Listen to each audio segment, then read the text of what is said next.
Cinquième stratégie, la division de corps de ferme, une aussi des stratégies les plus efficaces.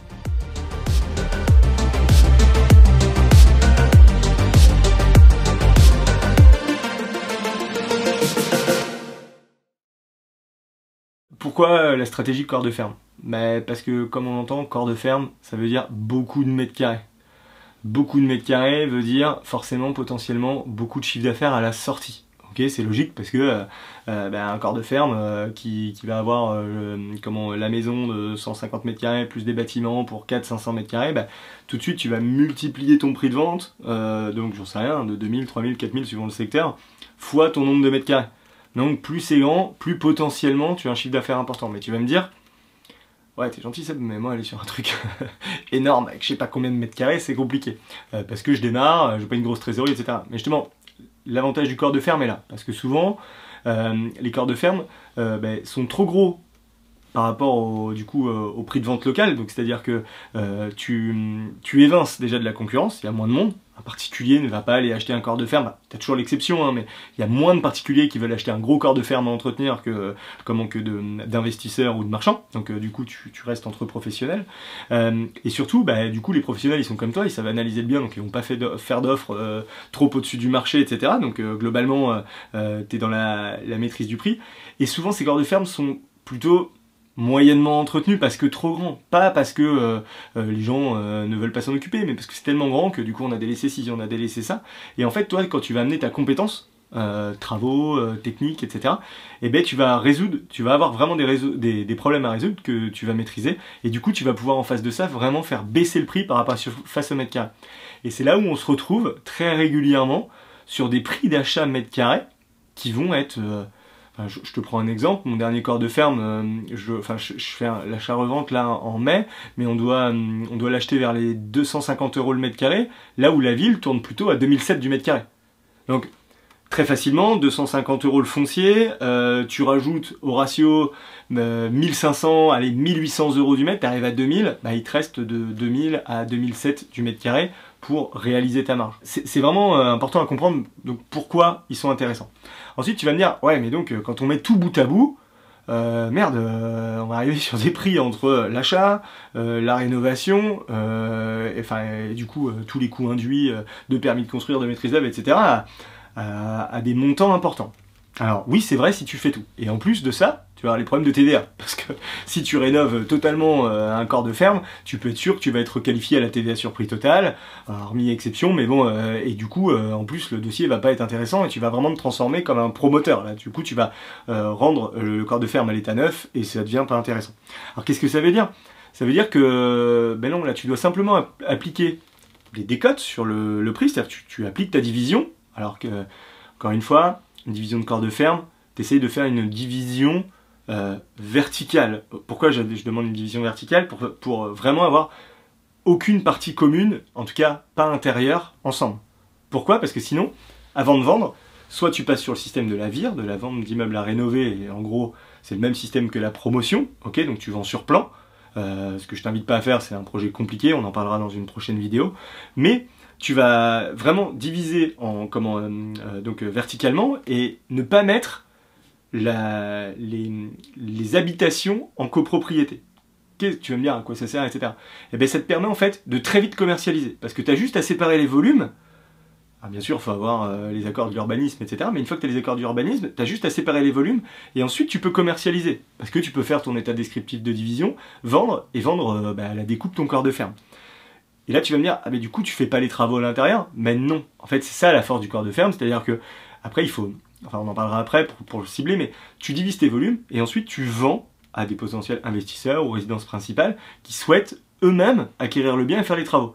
Ah, tu vas me dire, ouais, mais du coup, les gens vont acheter moins cher. Oui, mais en même temps, c'est pas grave. Je viens de te dire que toi, tu achètes à 300 €. Le coût moyen de l'opération, allez, on va dire, il est de 1500 € du mètre carré. Donc, tu arrives à 1800 €. Et le prix final, il est de 2007. Donc, toi, ta marge, normalement, elle est là. Donc, ça veut dire que tu peux très facilement dire à ton client, bon, vous allez vous occuper vous-même des travaux qui coûtent 1500 € ou 1300 si tu en as fait une partie. Et en plus de ça, moi je vais vous appliquer une décote sur le prix de 200 ou 300 € du mètre carré qui va être en gros leur marge, leur plus-value à la sortie. C'est-à-dire que quand tu le commercialises, tu lui dis donc je vous vends un bien dans lequel vous allez gérer des travaux pour un montant de temps. Par contre, à la sortie, vous avez une valeur, une plus-value latente qui vous attend de temps du mètre carré. Donc tu imagines, si tu as 700 € du mètre carré, toi tu vas dire je applique une décote de 200 € du mètre carré, donc sur un logement de 100 mètres carrés, jour où vous vendez en résidence principale sans aucune plus-value, vous gagnerez 20 000 € une fois les travaux faits, ok, encore plus s'ils font les travaux eux-mêmes, etc., hein, comme beaucoup le font. Et puis bah, toi tu fais une marge un peu moins grande, de 500 € au lieu de 700, par contre, bah, tu t'en débarrasses très rapidement. Et l'opération, elle est simple, elle est efficace, il y a très peu de problèmes techniques, tu as réglé des problèmes d'urbanisme, tu as divisé et tu y vas. Alors ça marche très très bien, surtout quand chacun a son accès et que tu n'as aucune partie commune. C'est-à-dire que tu n'as même pas besoin de faire une mise en copro sur les accès, parce que sinon tu peux te retrouver un peu comme dans le cadre d'un permis d'aménager, à être obligé de créer une route, de viabiliser chaque logement et de faire des travaux de VRD, de voirie de réseaux divers, hein, comme dans le détachement de terrain à bâtir dans le cadre d'un permis d'aménager. Et du coup, c'est un peu plus long. C'est un peu plus long, mais ça reste quand même très rémunérateur. Est-ce qu'on peut faire des corps de ferme partout? Là, je vais vous dire malheureusement non, parce que il faut avoir encore conscience que, comme je l'ai dit hein, dans plein de vidéos, on va plus donner de terrain à bâtir. Donc ça veut dire que les personnes qui veulent aujourd'hui avoir leur petite maison à la campagne tranquille, ça va être de plus en plus compliqué d'avoir des zones pavillonnaires. Parce que ce qui existe aujourd'hui, l'État va en délivrer, mais au compte-gouttes. Donc ça veut dire que ça va augmenter. Pourquoi je vous dis ça? C'est-à-dire que du coup, quand tu vas diviser ton corps de ferme, bah, si c'est une bande en long, tu vas avoir des maisons mitoyennes, donc moins sexy. Alors qu'est-ce que ça veut dire? Ça veut pas dire que ça se vend pas, encore une fois. Ça veut dire qu'il faut discuter avec les agences locales pour s'assurer qu'il y a une demande pour ce genre de bien. Alors clairement, il y en a une, hein, surtout si les gens ils ont une plus-value à la sortie, donc c'est ok. Mais il y aura encore une fois peut-être une décote de prix à mettre en place. Et en fait, il faut savoir que tout a un prix. Tout est vendable, tout a un prix. Simplement, il faut simplement le vendre au bon prix et arriver à négocier ton prix d'achat en conséquence de tout ça. Donc en maison mitoyenne, comme je te disais, ça peut avoir une décote. Ou alors, quand tu as vraiment des bâtiments complètement distincts, bah, tu as juste à vérifier les accès et à faire des lots complètement indépendants et à créer des lots tout simplement comme une maison individuelle classique. Ok, la vraie plus-value aussi qu'il peut y avoir souvent sur les corps de ferme, c'est que souvent il y a des grandes surfaces de terrain qui peuvent eux-mêmes être détachés pour vendre en tant que terrain à bâtir.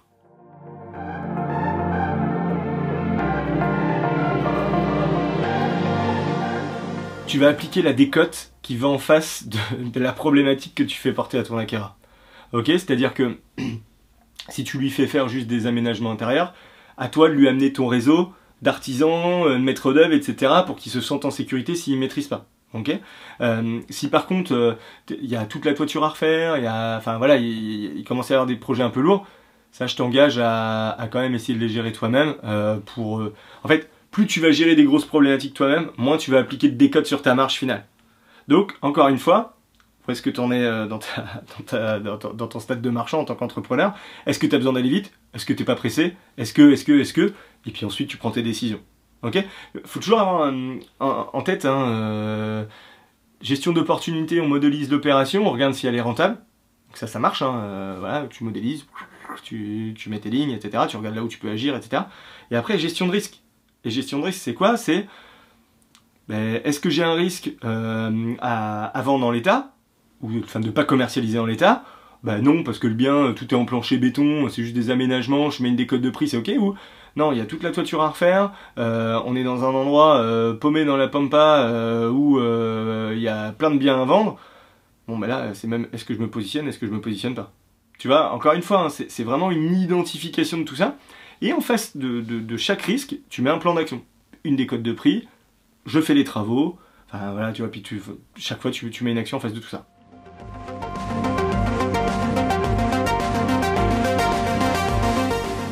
Soit tout le monde est indépendant, chacun a son accès et c'est ok. Soit à un moment, tu as des parties communes avec tout le monde, et là forcément chaque partie commune doit être traitée en copropriété. Maintenant, la toiture, tant que t'es pas sous le même toit, il n'y a pas de souci. C'est-à-dire qu'aujourd'hui, tu découpes encore une fois verticalement, pardon, et en fait chacun entretient sa toiture. Alors je te dis pas que c'est hyper sexy, que les gens ils vont dire merde, c'est un jour s'il y a un problème, etc. Mais C'est comme ça que ça se fait, et d'ailleurs, je t'invite à regarder, mais tu verras de temps en temps dans les maisons mitoyennes où il y a juste un petit bout de toiture qui est fait, après c'est pas fait, mais en fait c'est clairement ça. C'est-à-dire que chacun a son bout de toiture, chacun fait ce qu'il a à faire chez lui, et puis après, voilà. Donc, qu'est-ce que ça veut dire? C'est-à-dire que c'est moins sexy, parce que si le mec à côté il délaisse le bien, etc., c'est moins sexy, mais du coup à toi d'appliquer la décote de prix qui vient bien en face.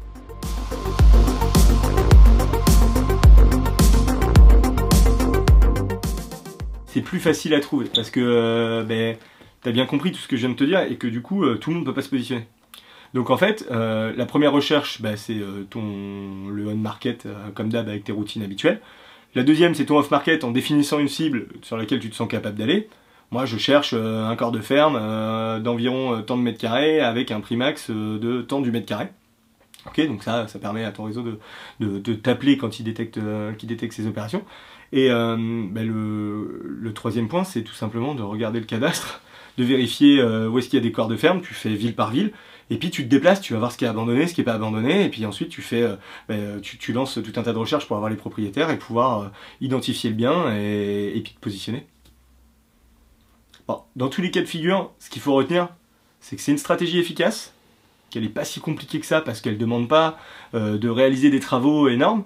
Souvent, elle est très rémunératrice. Il faut juste faire attention au problème de TVA, donc pas aller trop loin dans la remise à neuf du corps de ferme, et essayer de simplifier au maximum pour vendre très très vite les lots. Écoute, si ce genre de stratégie te plaise, déjà abonne-toi à la chaîne YouTube et dis-moi en commentaire de quoi tu as besoin, sur quelle stratégie tu souhaiterais que je continue à faire mes vidéos.